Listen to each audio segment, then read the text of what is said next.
خب سلام دوستان، امروز میخوام در رابطه با یه موتور خاص و پرکاربرد در صنعت باهاتون صحبت بکنم. این موتور یونیورسال هستش، مربوط به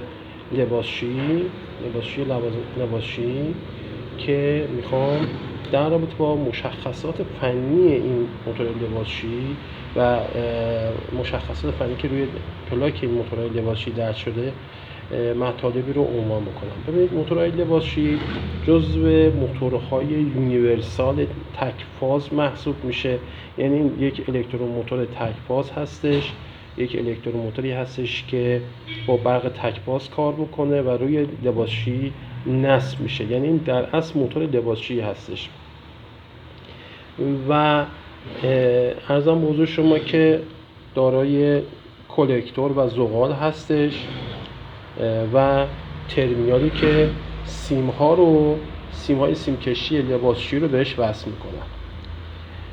مورد جالبی که ما میتونیم راجع به این موتورهای یونیورسال در رابطه باهاش صحبت بکنیم این هستش که این موتورهای یونیورسال دورهای خیلی عجیب و غریبی روشون ثبت شده و به معنای واقعی هم همین دور اینا دارن.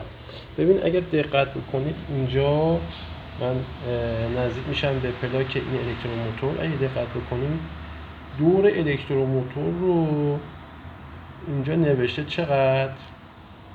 اگر دقت بکنید ببین اینجا زده، ببین این دور الکتروموتور 13400 RPM در دقیقه 1.6 تا 2 آمپر هم جریان میکشه و 340 وات هم توان این الکتروموتور هستش.